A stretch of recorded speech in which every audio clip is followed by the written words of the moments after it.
Hello guys, आज के इस वीडियो में आपके लिए लेकर के आए हैं कुछ इंपॉर्टेंट जीके जीएस के क्वेश्चन जो कि हाल फिलहाल के एग्जाम में रिपीट हो चुके हैं। तो वीडियो को ध्यान से देखना और चलिए फिर वीडियो को शुरू करते हैं। आपका पहला सवाल, भारत में नमक का सबसे बड़ा उत्पादक राज्य कौन सा है? देखिए, भारत में नमक का सबसे बड़ा उत्पादक राज्य यह राज्य है गुजरात, यानी जो आपका सही जवाब है ऑप्शन नंबर बी हो जाएगा गुजरात। देखिए, आपका अगला सवाल है, भारत में सबसे कम वर्षा कहाँ होती है? देखिए, भारत में सबसे कम वर्षा यह होती है लेह में, यानी जो आपका सही जवाब है ऑप्शन नंबर सी हो जाएगा लेह।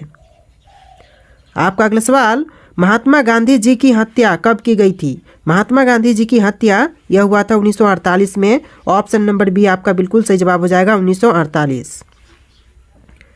चलिए, आपका अगला सवाल है क्वेश्चन नंबर 4, भारत का प्रथम नागरिक किसे कहा जाता है? भारत का जो प्रथम नागरिक कहते हैं यह कहते हैं राष्ट्रपति को। आपका जो सही जवाब है ऑप्शन नंबर ए हो जाएगा राष्ट्रपति। सारे के सारे क्वेश्चन बहुत ज़्यादा इंपॉर्टेंट है, आप लोग वीडियो को ध्यान से देखिएगा। अगला सवाल है, भारत में सबसे बड़ा पशु मेला कहाँ लगता है? देखिए, भारत का सबसे बड़ा पशु मेला यह लगता है सोनपुर में, यानी बिहार के सोनपुर में। ऑप्शन नंबर ए आपका बिल्कुल सही जवाब हो जाएगा। चलिए, आपका अगला सवाल है, काजू का सबसे बड़ा उत्पादक देश कौन सा है? काजू का सबसे बड़ा उत्पादक देश यह देश है भारत देश। ऑप्शन नंबर बी आपका बिल्कुल सही जवाब हो जाएगा भारत देश। चलिए, आपका अगला सवाल हो जाएगा, लगातार 2 बार भारत के राष्ट्रपति कौन बने हैं? आपके ऑप्शन है जाकिर हुसैन, बीबी गिरी, राजेंद्र प्रसाद और सर्वपल्ली राधाकृष्णन। और आपका सही जवाब ऑप्शन नंबर सी हो जाएगा डॉक्टर राजेंद्र प्रसाद, जो कि लगातार 2 बार भारत के राष्ट्रपति बने हैं, यानी जो ऑप्शन नंबर सी है आपका बिल्कुल सही जवाब हो जाएगा। चलिए, आपका अगला सवाल है, भारत में अंग्रेजी शिक्षा की शुरुआत किसने की थी? भारत देश में अंग्रेजी शिक्षा की शुरुआत करने वाले मैकाले हैं, यानी जो आपका सही जवाब है ऑप्शन का ए हो जाएगा मैकाले। चलिए, आपका अगला सवाल है, भगवान बुद्ध को ज्ञान की प्राप्ति कहाँ हुई थी? देखिए, भगवान बुद्ध को ज्ञान की प्राप्ति हुआ था बोध गया में। आपका जो सही जवाब है ऑप्शन नंबर सी हो जाएगा बोध गया। चलिए, आपका अगला सवाल, राज्यसभा के सदस्यों का कार्यकाल कितना होता है? देखिए, राज्यसभा के सदस्यों का कार्यकाल लगभग 6 वर्ष का होता है। लगभग नहीं बल्कि होते ही हैं 6 वर्ष। आपका बिल्कुल सही जवाब हो जाएगा। चलिए, आपका अगला सवाल है, फतेहपुर सिकरी को किसने बनवाया था, यानी कि निर्माण किसने करवाया? तो बनवाने वाले यह हो जाएंगे अकबर। ऑप्शन नंबर बी आपका बिल्कुल सही जवाब हो जाएगा अकबर, जिन्होंने फतेहपुर सिकरी का निर्माण करवाया था। चलिए, आपका अगला सवाल है, भारत में सबसे ज़्यादा कौन सी भाषा बोली जाती है? पता है तो फटाफट कमेंट कीजिए आप लोग, इसका आंसर हम जानेंगे। फिलहाल कमेंट कीजिए, भाषा कौन सी है जो कि भारत में सबसे अधिक बोली जाती है? ऑप्शन में है हिंदी, अंग्रेजी, तमिल और बांग्ला। देखिए, चारों ऑप्शन में से आपका जो आंसर है ऑप्शन नंबर ए हो जाएगा हिंदी। जी हाँ दोस्तों, भारत में सबसे अधिक बोले जाने वाली भाषा यह हिंदी भाषा हो जाएगा। चलिए, आपका अगला सवाल है, 1969 में कितने बैंकों का राष्ट्रीयकरण हुआ था? देखिए, 1969 में बैंकों का राष्ट्रीयकरण किया गया था, बट उनमें कितने बैंकों का हुआ था? तो यह क्वेश्चन आपसे पूछ रहा है। तो देखिए, आपका आंसर जो है ऑप्शन नंबर बी हो जाएगा 14 बैंकों का जो राष्ट्रीयकरण है 1969 में किया गया था। ऑप्शन नंबर बी आपका बिल्कुल सही जवाब हो जाएगा। चलिए, आपका अगला सवाल है, भारत का सबसे स्वच्छ शहर कौन सा है? देखिए, भारत देश का सबसे स्वच्छ शहर यह शहर है इंदौर शहर, यानी जो आपका सही जवाब है ऑप्शन नंबर सी हो जाएगा इंदौर। चलिए, आपका अगला सवाल है, स्वामी विवेकानंद जी का मूल नाम क्या था?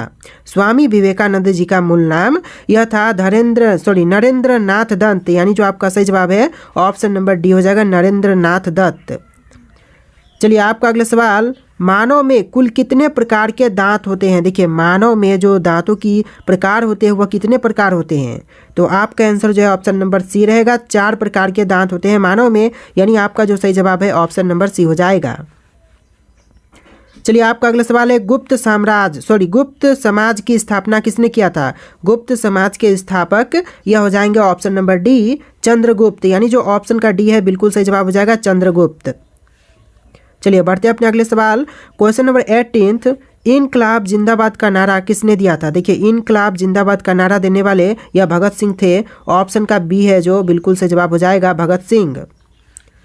चलिए, आपका अगला सवाल है, चावल की खेती के लिए उपयुक्त मिट्टी कौन सी है? देखिए, चावल की खेती के लिए उपयुक्त मिट्टी पूछा गया है। ऑप्शन में है काली मिट्टी, लाल मिट्टी, दोमट मिट्टी और जलोढ़ मिट्टी। आपका सही जवाब ऑप्शन नंबर सी रहेगा दोमट मिट्टी, यानी कि चावल की खेती के लिए जो उपयुक्त मिट्टी है यह दोमट मिट्टी हो जाएगा ऑप्शन नंबर सी। चलिए आपका अगला सवाल, भारत की प्रथम महिला शासिका कौन थी? भारत देश की प्रथम महिला शासिका कौन थी? मुमताज़ बेगम, नूरजहां, रजिया सुल्तान, रानी लक्ष्मीबाई। आपका सही आंसर ऑप्शन नंबर सी हो जाएगा, रजिया सुल्तान। यानी कि भारत की प्रथम महिला शासिका यह रजिया सुल्तान थी। ऑप्शन का सी आपका बिल्कुल सही जवाब हो जाएगा। चलिए आपका अगला सवाल है, मनुष्य के चेहरे में कितनी हड्डियां होती है? वेरी इंपॉर्टेंट क्वेश्चन है। मनुष्य के जो फ्रंट चेहरा होता है उसमें हड्डियों की संख्या 14 होती है। ऑप्शन नंबर बी आपका बिल्कुल सही जवाब हो जाएगा। मानव खोपड़ी नहीं बल्कि फ्रंट का जो चेहरा होता है उसके अंदर की हड्डियां की संख्या पूछी गई है, तो आपका जो आंसर है ऑप्शन नंबर बी हो जाएगा। देखिए आपका अगला सवाल है, शरीर में सबसे बड़ी अंत स्त्रावी ग्रंथि कौन सी है? देखिए सबसे बड़ी अंत स्त्रावी ग्रंथि यह है थायराइड। यानी जो आपका सही जवाब है ऑप्शन नंबर ए हो जाएगा, थायराइड। देखिए क्वेश्चन नंबर 24, भारत में नोटबंदी कब हुई थी? देखिए नोटबंदी जो कि भारत में यह हुआ था 8 नवंबर 2016 को। यानी नोटबंदी कब हुआ पूछा जाए तो 8 नवंबर 2016 आपका राइट आंसर हो जाएगा, ऑप्शन नंबर बी। चलिए आपका अगला सवाल है, अंतर्राष्ट्रीय मजदूर दिवस कब मनाया जाता है? देखिए अंतर्राष्ट्रीय मजदूर दिवस यह मनाई जाती है 1 मई को। ऑप्शन नंबर सी आपका बिल्कुल सही जवाब हो जाएगा, 1 मई। अगला सवाल है, पानीपत का प्रथम युद्ध कब हुआ था? पानीपत का जो प्रथम युद्ध हुआ था यह 1526 में। यानी जो ऑप्शन नंबर सी है 1526 बिल्कुल सही जवाब हो जाएगा। चलिए आपका अगला सवाल, क्वेश्चन नंबर 27, भारत का राष्ट्रीय गान पहली बार कहाँ पर गाया गया था? आपके ऑप्शन में है मुंबई, कोलकाता, लखनऊ, नई दिल्ली। और इसका जो बिल्कुल सही आंसर हो जाएगा ऑप्शन नंबर बी, कोलकाता में। यानी जो भारत का राष्ट्रीय गान है पहली बार कोलकाता शहर में गाई गई। यानी जो ऑप्शन नंबर बी है आपका बिल्कुल सही जवाब हो जाएगा। चलिए आपका अगला सवाल है, भारत के राष्ट्रीय ध्वज की लंबाई और चौड़ाई का अनुपात है। तो देखिए अनुपात कौन सा हो जाएगा राष्ट्रीय ध्वज की लंबाई और चौड़ाई का? तो आपका जो सही जवाब है ऑप्शन नंबर बी हो जाएगा, 3:2। यानी जो आपका सही जवाब है ऑप्शन नंबर बी हो जाएगा। चलिए आपका अगला सवाल है, वयस्क मानव शरीर में कितनी हड्डियां होती हैं? देखिए मानव शरीर में हड्डियों की संख्या होती है 206। यानी जो इस सवाल का आंसर है ऑप्शन नंबर डी हो जाएगा, ऑप्शन नंबर डी हो जाएगा। मानव शरीर में हड्डियों की संख्या 206 है। चलिए आपका अगला सवाल है, ऑक्सीजन का रासायनिक सूत्र क्या है? देखिए ऑक्सीजन का रासायनिक सूत्र यह होता है O2। यानी जो आपका सही जवाब है ऑप्शन नंबर सी हो जाएगा, O2। चलिए आपका अगला सवाल है, न्याय की जंजीर किसे कहा जाता है? न्याय की जंजीर यह कहते हैं जहांगीर को। ऑप्शन नंबर डी आपका बिल्कुल सही जवाब हो जाएगा, जहांगीर। अगला सवाल, क्वेश्चन नंबर 32, भारत के किस प्रधानमंत्री ने कभी शादी नहीं की थी? देखिए शादी नहीं करने वाले प्रधानमंत्री यह प्रधानमंत्री हो जाएंगे option number B, Atal Bihari Vajpayee, जिन्होंने कभी शादी नहीं की। तो ऑप्शन नंबर बी आपका बिल्कुल सही जवाब हो जाएगा। चलिए आपका अगला सवाल है, भारत का सबसे गर्म राज्य कौन सा है? भारत का सबसे गर्म राज्य यह राज्य है राजस्थान राज्य। ऑप्शन नंबर सी आपका बिल्कुल सही जवाब हो जाएगा, राजस्थान राज्य। अगला सवाल है, विश्व का सबसे बड़ा गन्ना उत्पादक देश कौन सा है? विश्व की सबसे बड़ी गन्ना उत्पादक देश कौन सी हो जाएगी दोस्तों? ऑप्शन में है भारत, ब्राजील, अर्जेंटीना और संयुक्त राज्य अमेरिका। देखिए आपका आंसर जो है ऑप्शन नंबर बी रहेगा, ब्राजील। जी हाँ दोस्तों, विश्व में सबसे बड़ा गन्ना उत्पादक देश यह देश है ब्राजील। Option number B. चलिए आपका अगला सवाल है, तुलसीदास किसके समकालीन थे? तुलसीदास यह समकालीन थे अकबर के। ऑप्शन का ए बिल्कुल सही जवाब हो जाएगा, अकबर। चलिए आपका अगला सवाल है, प्रधानमंत्री की नियुक्ति कौन करता है? देखिए प्रधानमंत्री की नियुक्ति करने वाले होते हैं राष्ट्रपति। ऑप्शन का बी आपका बिल्कुल सही जवाब हो जाएगा, राष्ट्रपति। चलिए आपका अगला सवाल है, सहायक संधि किससे संबंधित है? देखिए सहायक संधि जो था यह लॉर्ड वेलेस्ली से संबंधित था। तो आपका जो सही जवाब है ऑप्शन नंबर ए हो जाएगा, लॉर्ड वेलेस्ली। चलिए आपका अगला सवाल है, सुंदरबन का डेल्टा कौन सी नदी बनाती है? देखिए जो सुंदरबन का डेल्टा है यह बनाने वाली नदी कौन सी हो जाएगी? ऑप्शन में है गंगा ब्रह्मपुत्र और नर्मदा ताप्ती।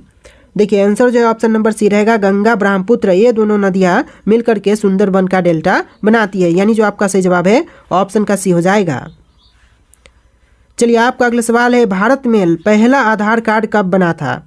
भारत देश में पहला आधार कार्ड यह आधार कार्ड बना था 29 सितंबर 2010 को। यानी जो आपका सही जवाब है ऑप्शन नंबर डी हो जाएगा, 29 सितंबर 2010। चलिए आपका अगला सवाल, लाल रक्त कणिकाओं का निर्माण कहाँ होता है? देखिए लाल रक्त कणिकाओं का निर्माण यह होता है अस्थि मज्जा में। ऑप्शन नंबर सी बिल्कुल सही जवाब हो जाएगा, अस्थि मज्जा। चलिए आपका अगला सवाल क्वेश्चन नंबर 41, भारत के प्रथम महिला शासिका कौन थी। क्वेश्चन रिपीट हो रहे हैं, जैसा कि आंसर आप जानते हैं, रजिया सुल्तान जो कि भारत की प्रथम महिला शासिका थी। तो ऑप्शन नंबर डी बिल्कुल सही जवाब हो जाएगा। पहले ऑप्शन नंबर सी था अगला सवाल में, तो ऑप्शन नंबर कहाँ पर है ये मायने नहीं रखता, आंसर कौन सा सही होगा ये आपको देखना है। तो आंसर जो है रजिया सुल्तान है, तो ऑप्शन नंबर डी आपका बिल्कुल सही जवाब हो जाएगा। चलिए आपका अगला सवाल है, प्रसिद्ध बाघा बॉर्डर कहाँ पर स्थित है। जो प्रसिद्ध बाघा बॉर्डर है यह जो है अमृतसर में है। तो आपका जो आंसर है ऑप्शन नंबर सी हो जाएगा, अमृतसर। चलिए आपका अगला सवाल है, सबरीमाला श्री अयप्पा मंदिर किस राज्य में स्थित है। सबरीमाला श्री अयप्पा मंदिर यह राज्य केरल में है। आपका जो सही जवाब है ऑप्शन नंबर बी हो जाएगा, केरल राज्य। देखिए आपका अगला सवाल, केदारनाथ मंदिर उत्तराखंड के किस जिले में स्थित है। तो केदारनाथ मंदिर जो है यह उत्तराखंड के जिले रुद्रप्रयाग में है। तो आपका जो सही जवाब है ऑप्शन नंबर सी हो जाएगा, रुद्रप्रयाग। चलिए आपका अगला सवाल क्वेश्चन नंबर 45, ढोकला भारत के किस राज्य का व्यंजन है। ढोकला जो है वह भारतीय राज्य गुजरात का व्यंजन है, यानी जो आपका सही जवाब है ऑप्शन नंबर बी हो जाएगा, गुजरात। चलिए आपका अगला सवाल है, मृगनयनी का महल कहाँ स्थित है। मृगनयनी का जो महल है यह जो है ग्वालियर में है। ऑप्शन नंबर सी बिल्कुल सही जवाब हो जाएगा, ग्वालियर। चलिए आपका अगला सवाल क्वेश्चन नंबर 47, भारत की पहली स्वदेश निर्मित रंगीन फिल्म कौन सी थी। भारत की पहली स्वदेश निर्मित रंगीन फिल्म यह था किशन कन्हैया, यानी जो आपका सही जवाब है ऑप्शन नंबर सी हो जाएगा, किशन कन्हैया। चलिए आपका अगला सवाल है, उलट बंसी किस भक्त कवि का विशिष्ट योगदान है। देखिए उलट बंसी किस भक्त कवि का विशिष्ट योगदान है। तो आपका जो आंसर है ऑप्शन नंबर ए हो जाएगा, कबीर का, यानी आपका आंसर क्या होगा, ऑप्शन नंबर ए हो जाएगा, कबीर। चलिए आपका अगला सवाल, कंदरिया महादेव मंदिर कहाँ पर स्थित है। कंदरिया महादेव मंदिर जो है यह जो है खजुराहो में है। आपका जो सही जवाब है ऑप्शन नंबर डी हो जाएगा, खजुराहो। चलिए आपका अगला सवाल, हिंदी किस अनुच्छेद के अंतर्गत राष्ट्रभाषा कहलाई। देखिए हिंदी जो है, हिंदी भाषा जो है वह किस अनुच्छेद के तहत जो राष्ट्रभाषा कहलाई गई है। तो आपका जो आंसर है ऑप्शन नंबर ए रहेगा, अनुच्छेद 343 के तहत कहलाई गई। तो आपका जो सही जवाब है ऑप्शन नंबर ए हो जाएगा। चलिए अगला सवाल देखते हैं क्वेश्चन नंबर 51, राष्ट्रपति की आपातकालीन धारा कौन सी है। देखिए राष्ट्रपति की आपातकालीन धारा यह है 352, यानी जो आपका सही जवाब है ऑप्शन नंबर बी हो जाएगा, 352। चलिए आपका अगला सवाल, रामचरितमानस में कुल कितने कांड है। देखिए रामचरितमानस में कांड टोटल 7 है। ऑप्शन नंबर सी बिल्कुल सही जवाब हो जाएगा। पूछा जाए रामचरितमानस में कांड की संख्या तो यह 7 हो जाएगा।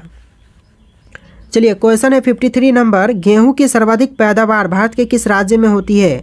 गेहूं का सबसे अधिक पैदावार जो भारत के राज्य में होता है वह राज्य है उत्तर प्रदेश राज्य, यानी जो ऑप्शन नंबर सी है आपका बिल्कुल सही जवाब हो जाएगा। दोस्तों वीडियो को लाइक करके चैनल को भी सब्सक्राइब कीजिएगा।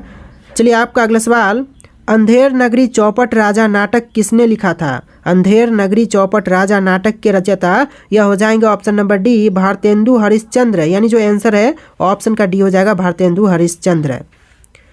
चलिए आपका अगला सवाल है क्वेश्चन नंबर 55, ग्राम प्रधान बनने हेतु न्यूनतम आयु सीमा कितनी है। ग्राम प्रधान बनने के लिए जो न्यूनतम आयु सीमा होती है यह लगभग 21 वर्ष की होती है, यानी जो आपका सही जवाब है ऑप्शन का ए हो जाएगा, 21 वर्ष। चलिए आपका अगला सवाल है, कितने वर्ष के पश्चात राष्ट्रीय जनगणना होती है। तो यह होती है 10 वर्षों के पश्चात। तो फिलहाल में जो देखा जाए तो जनगणना जो है 2011 के बाद नहीं हुआ है। तो आपका जो आंसर है ऑप्शन नंबर ए रहेगा, 10 वर्षों के बाद राष्ट्रीय जनगणना की जाती है। चलिए आपका अगला सवाल है, ध्वनि का वेग किस में सबसे अधिक होता है। देखिए ध्वनि का जो वेग है वह सबसे अधिक होती है पारा में, यानी जो आपका सही जवाब है ऑप्शन नंबर सी हो जाएगा, पारा। देखिए आपका अगला सवाल है क्वेश्चन नंबर 58, किस विटामिन की कमी से खून का बहना रुकता नहीं है। देखिए कौन से ऐसा विटामिन है जिसकी कमी के कारण खून का बहना नहीं रुकेगा। तो ऐसा जो आंसर है ऑप्शन नंबर डी हो जाएगा, विटामिन के कमी के कारण खून का बहना नहीं रुकता है। बाकी जैसे विटामिन सी है, विटामिन डी है, विटामिन ए है, इनकी कमी से खून का जो बहना है वह रुक सकता है। तो आपका जो आंसर है ऑप्शन नंबर डी हो जाएगा। चलिए आपका अगला सवाल है, भारतीय रुपया का चिन्ह कब अपनाया गया था। देखिए भारतीय रुपया का चिन्ह यह अपनाई गई थी 2010 में। ऑप्शन नंबर ए आपका बिल्कुल सही जवाब हो जाएगा 2010।